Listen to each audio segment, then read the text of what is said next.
এটুক ভাঙাইছি এনজোকে তার এক মানে ভাগ ওই যে 2/23 হ্যাঁ, এই যে এটা উপর লিখছি। থেকে ওই অংশটা ডাইরেক্ট একদম নিয়ে আসছি। আচ্ছা এফসি সমান কি লিখছি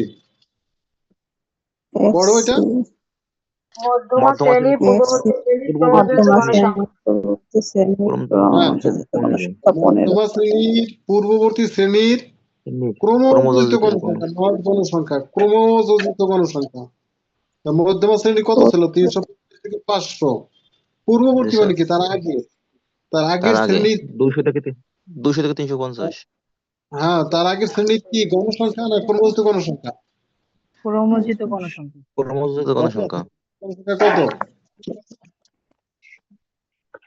200 থেকে 350।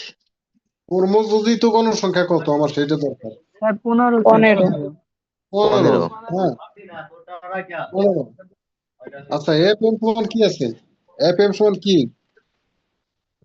কি মধ্যমা আছে শ্রেণীর গণসংখ্যা। মধ্যমা শ্রেণীর গণসংখ্যা 12। মধ্যমা শ্রেণীর গণসংখ্যা কত আছে 12। 12।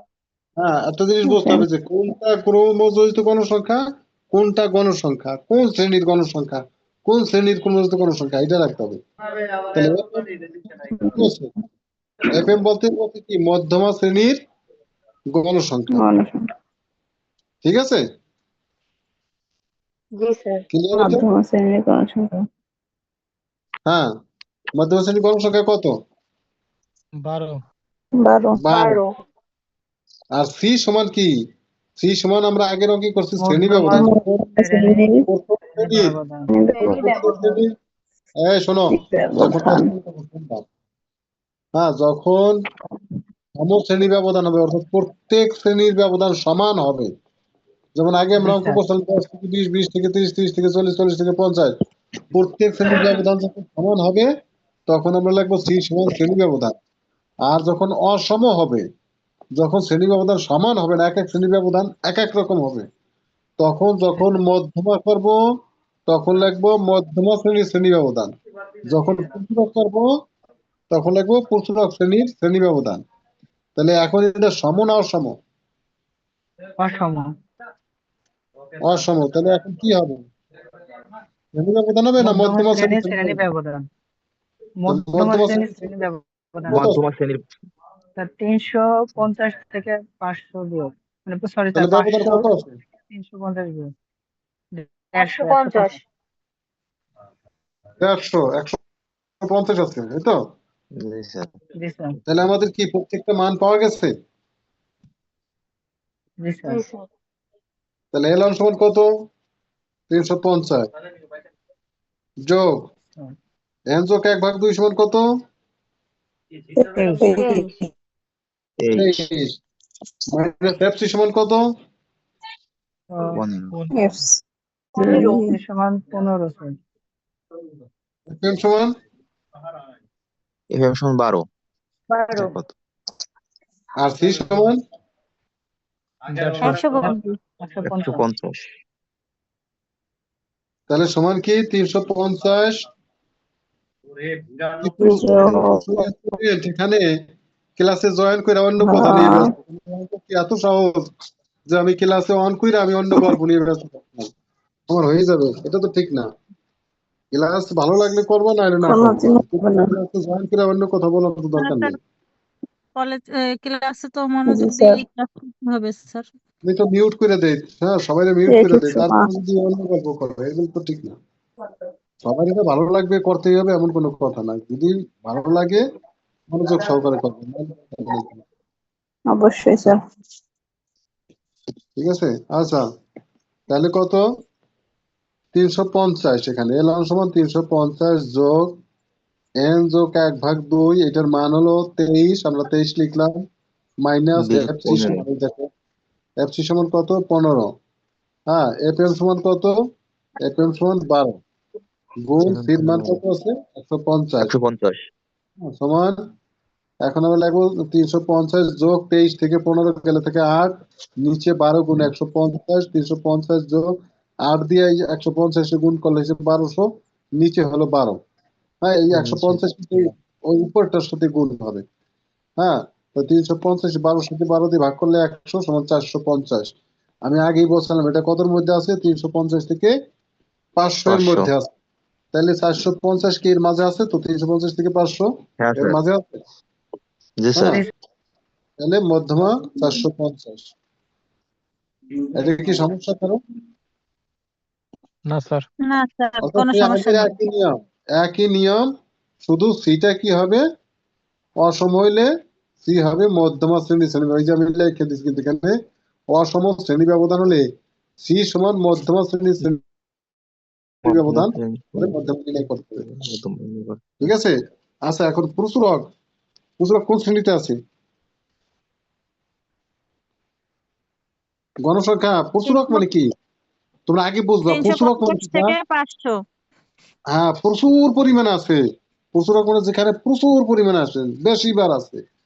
তো কোন জায়গা বেশি বার আছে? কোনটার মধ্যে? 350 থেকে 500। 950 থেকে 950 থেকে কোথায়? আরে তোমরা স্যার গণসংখ্যা 12, দেখো। 950 হ্যাঁ, এইখানে দেখো, এইখানে আছে 5 জন, ও এইখানে আছে 10 জন, এইখানে আছে 12 জন, এইখানে আছে 7 জন, আর 5 এখানে হচ্ছে আছে বেশি 6 জন, এখানে 5 জন, মোট 45 জন লোক আছে। হ্যাঁ, এর ভিতর বেশি আছে কোথায়? 12 12 350 থেকে 350 থেকে 500। 500। তাহলে পর্যবেক্ষণ করে দেখা যাচ্ছে যে নিবেশনটিতে সর্বোচ্চ গণসংখ্যা 12, যার শ্রেণী 350 থেকে 500। 350 থেকে 500। এখন 350 থেকে 500 হচ্ছে প্রচুরক শ্রেণী। এখন বলো, প্রচুরক শ্রেণী কে কে বুঝো না যে কোনটা প্রচুরক আছে? প্রচুরক মানে যা প্রচুর পরিমাণে এক জায়গায় যদি দেখা যাচ্ছে প্রচুর যে, সংখ্যা। হ্যাঁ, 5টা ছাগল আছে, ঠিক আছে, আর একটা 7টা গরু আছে, তাহলে বুঝবো যে 7টা গরু হলো বেশি। ঠিক আছে? হ্যাঁ, তাহলে এইখানে বুঝবা যে এইখানে আছে, এই প্রথমটায় আছে 5 জন, এইখানে আছে 10 জন। এটা চোখ দিয়ে বোঝা যায় যে কোনটায় বেশি আছে। জি স্যার। জি হ্যাঁ, স্যার। তাহলে এটা বুঝবা যে এখানে তো এই 12 হলো বেশি। হ্যাঁ, তাহলে এই 12 যেটা আছে, এই গণসংখ্যা, এটা গণসংখ্যা, অর্থাৎ এটা দেখে আমরা বুঝবো যে কোন শ্রেণীতে। আবার বলি যে এই যে আয়, ডেইলি ইনকাম কার কেমন? 100 থেকে 200 মধ্যে ইনকাম করে 5 জন, 5 200 জন, থেকে 350 ইনকাম করে 10 জন, 10 জন। 350 থেকে 500 ইনকাম করে 12 জন। তাহলে জি কোন স্যার, বুঝতে শ্রেণীতে পারছি এখন স্যার। বেশি? হ্যাঁ, লোক সংখ্যা কোনটাই বেশি? প্রচুরক 350 শ্রেণী থেকে কোনটা? 500। হ্যাঁ, তাহলে হলো, তাহলে পর্যবেক্ষণ করে দেখা যাচ্ছে যে নিবেশনটিতে সর্বোচ্চ গণসংখ্যা কত? 12 স্যার। 12 স্যার। 12, তার শ্রেণী কত? 350 থেকে 500। হ্যাঁ, তা 350 থেকে 500, 350 থেকে 500 হচ্ছে কি? প্রচুরক শ্রেণী। প্রচুরক। প্রচুরক। প্রচুরক শ্রেণী। হ্যাঁ, আচ্ছা, তাহলে এখন সূত্রটা দেখো। হ্যালো, নমস্কার। হ্যাঁ, কি? জি স্যার।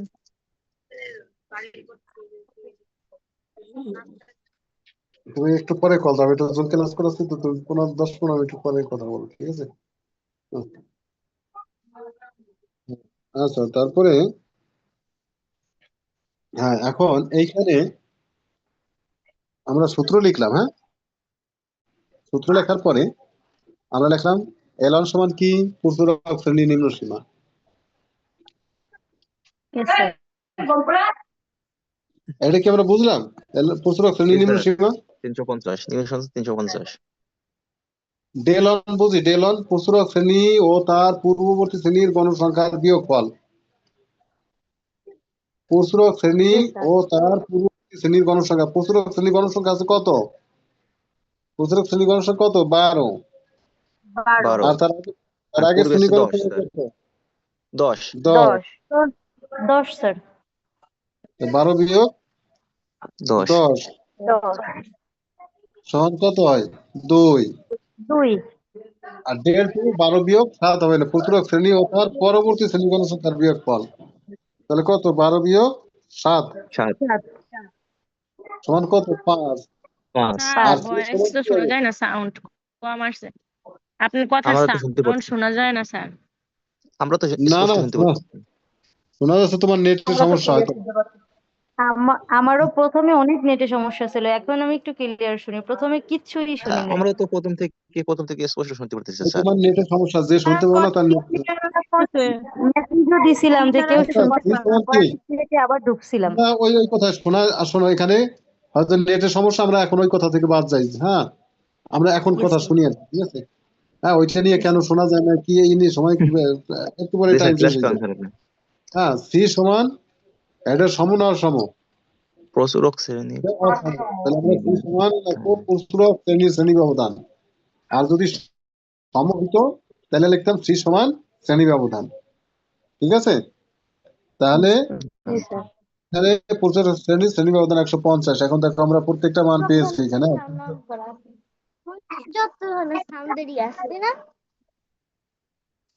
এই মিউট দাও তোমরা, বাসার সব কাহিনী শোনানো লাগবে না আমাদের। এরা গ্রাজুয়েশন পাস এইসব যদি না বুঝে। আচ্ছা, এলন সমান কি? 350। এলন সমান 350। 350 ডেলন সমান 2।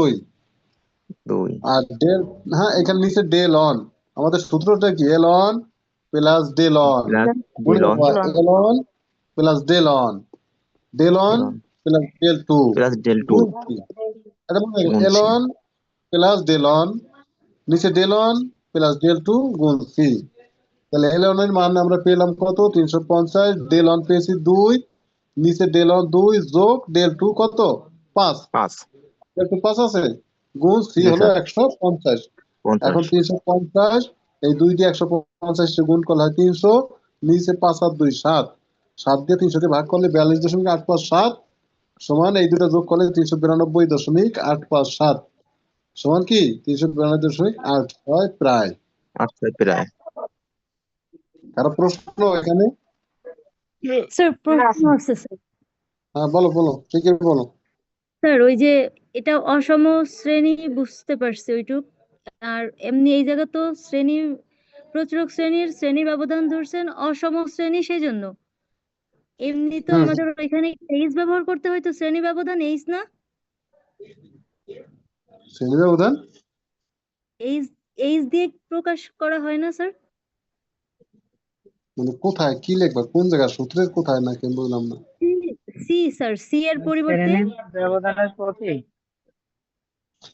শোনো, এটা এক এক বইতে এক এক রকম আছে, যদি আমার ক্লাস করো এইভাবে করো।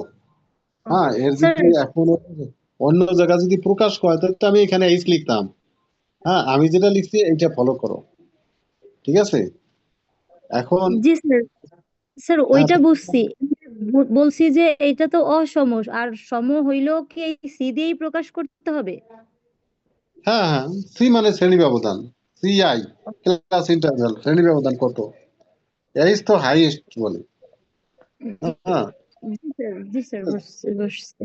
এক এক বইতে এক এক ভাবে থাকে, আর যেভাবে বলি সেটা দেখো তাহলে ভালো হবে।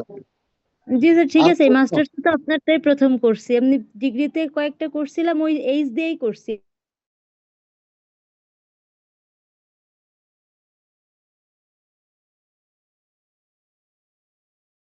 পাঁচ প্রশ্ন ধরে করবো বা আমার 10 কথা কি? ধরে, তুমি 5 অসুস্থ ধরে ছিলা, না 10 ধরে। তোমার প্রশ্ন করো, টু দ্য পয়েন্টে প্রশ্ন করো, যে এইখানে আমি এই জায়গাটা বুঝি নাই, শুনতে বলো।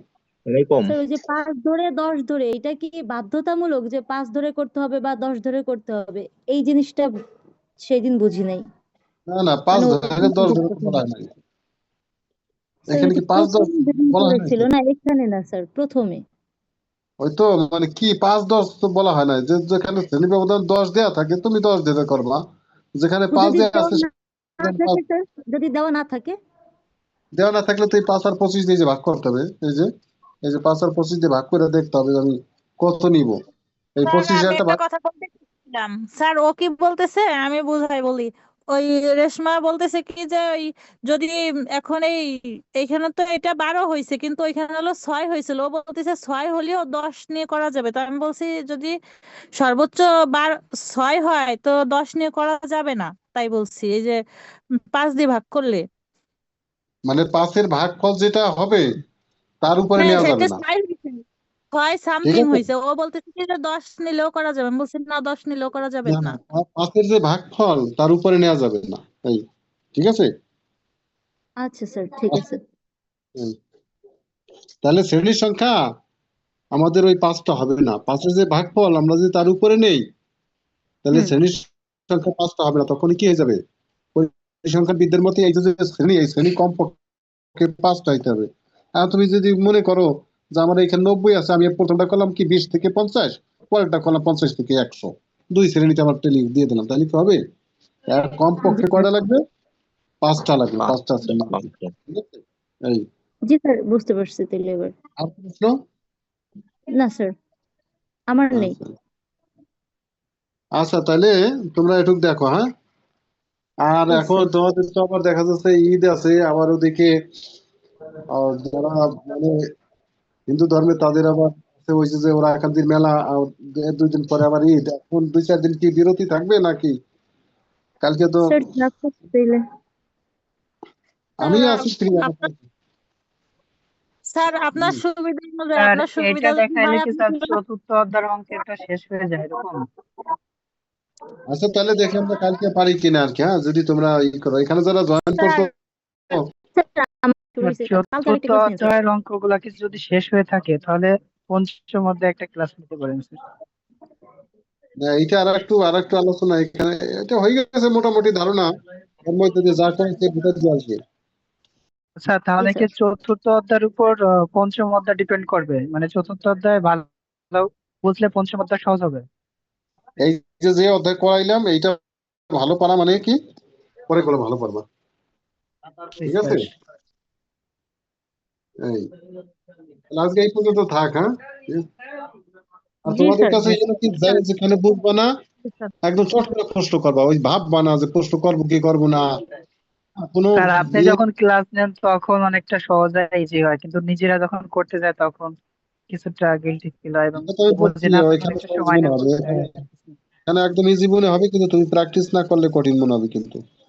জি এখানে স্যার, একদম বুঝতে easy। চাই। ঠিক আছে? আচ্ছা তো ঠিক আছে, ভালো থাকো। স্যার আগামী ক্লাস কি চতুর্থ অধ্যায় থেকেই হবে? ওরে আমি বুঝবানে কোথা, তো তুমি অ্যাটেন্ড করবে, এটা হলো তোমার কাজ। হ্যাঁ, জি আমি স্যার। কি করাই তুমি সেটাই করবা। তোমার কাজটা হলো তোমার অ্যাটেন্ড করা। আমি কোথায় ওকে করাবো স্যার। সেটা আমি বুঝতে পারবো যে এখানে এটা কাজে লাগবে। ঠিক আছে? জি স্যার। আচ্ছা। Okay sir.